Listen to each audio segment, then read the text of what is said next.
Everybody, welcome back to Leosophy. Got 3 questions. Let me start with the first one. What is parthenogenesis? Okay, let's break down the word first.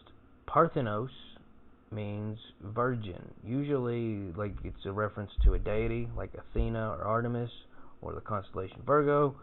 But in this case, it does not. And Genesis means creation. So, what it means is a method. It's kind of funny. My first video, well, not my first, one of my earliest videos was about the evolution of different sexes in nature, like how that came about. And one of the arguments was that it was necessary for genetic diversity. Well, parthenogenesis kind of throws some shade on that whole view because it's the means by which some living things reproduce without breeding. It's most common in organisms that have relatively short lifespans and sort of have a what's the word for that? Is it K-selected or R-selected? Hang on, I gotta look that up because I always mix those two up. Selected. That's what it was. I always mix those up. I don't know why.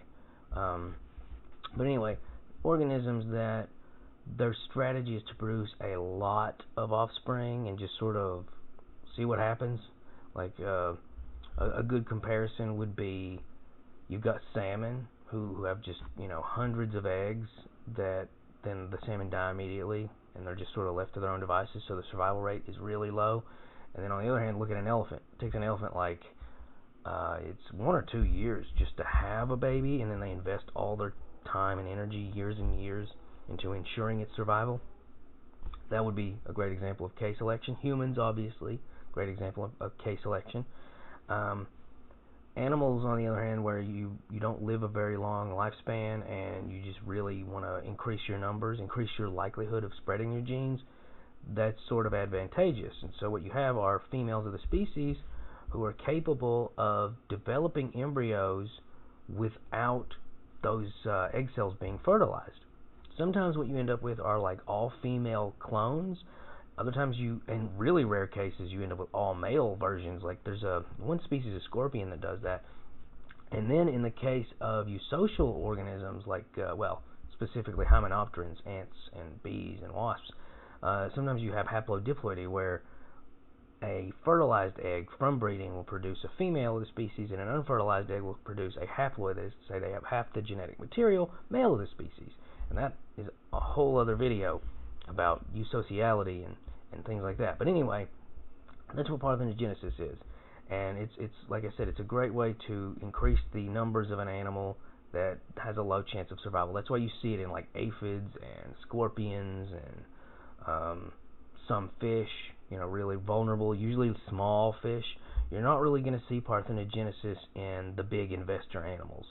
I don't think at any point would there ever be a creature like an elephant or a person where that's going to happen, because if you're going to invest all that energy in offspring, the idea of having one that's genetically identical to you, or at the very least genetically so similar that a disease or something like that could pose a problem, or just the fact that if you have low fitness, you're just passing all those negative traits on, it's not very likely. So that's what parthenogenesis is. It's reproducing without sexual reproduction, or you could say it's asexual reproduction, and it's usually applied. It can qualify for plants and lower, like unicellular creatures, but generally it's observed in animals. And scorpions are a really interesting example of that. There's a lot of scorpions that engage in that behavior, and it varies a great deal. Some of them are mixed sex broods, some of them are all male, some of them are all female. It's really weird how that works. Okay, next question. Let's see. Open that file.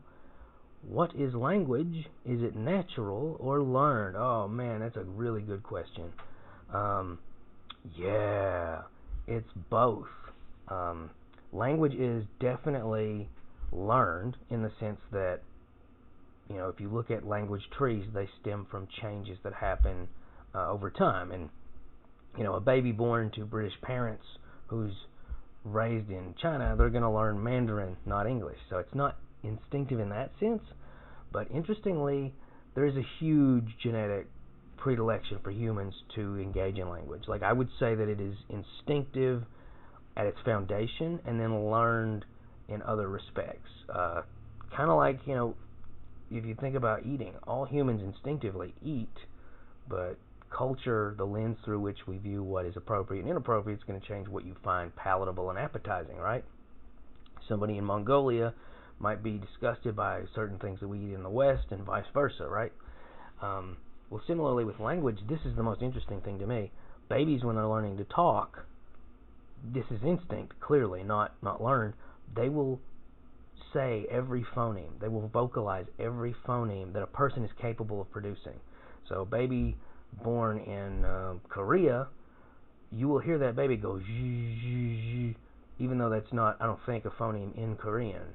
It's definitely important in French, Similarly, sometimes you will hear babies in America roll their R's, even though, and that's one of those things that if you don't learn to do it, you pretty much never learn to do it. I can roll my R's, arroz, but you will hear babies do that. Well, why are they doing that? They're going through every phoneme.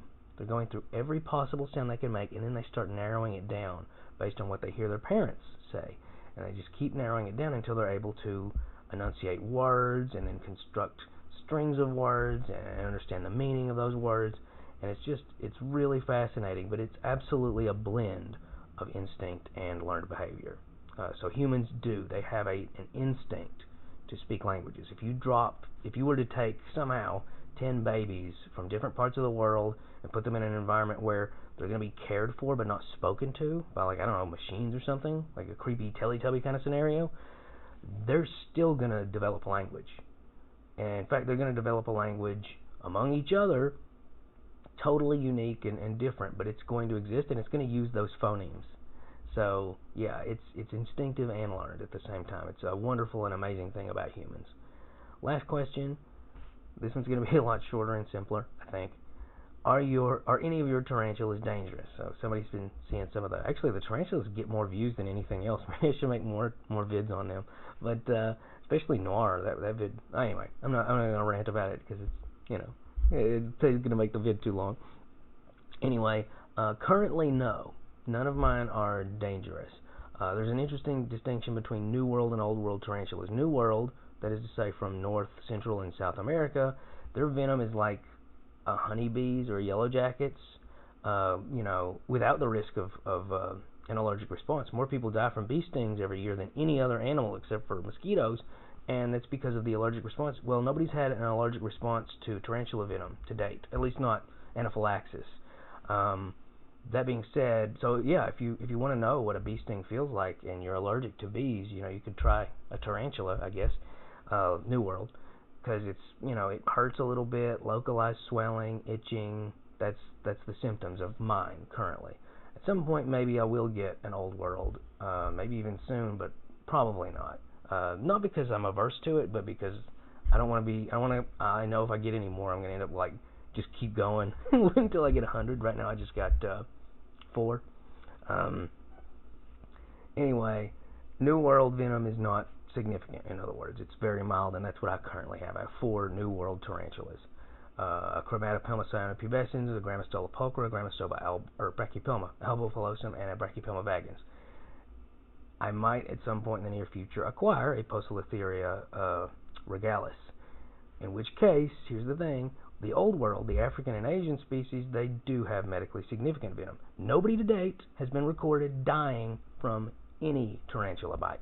That being said, if you get bit by an Old World, you will be in significant discomfort. You will be in agony for days.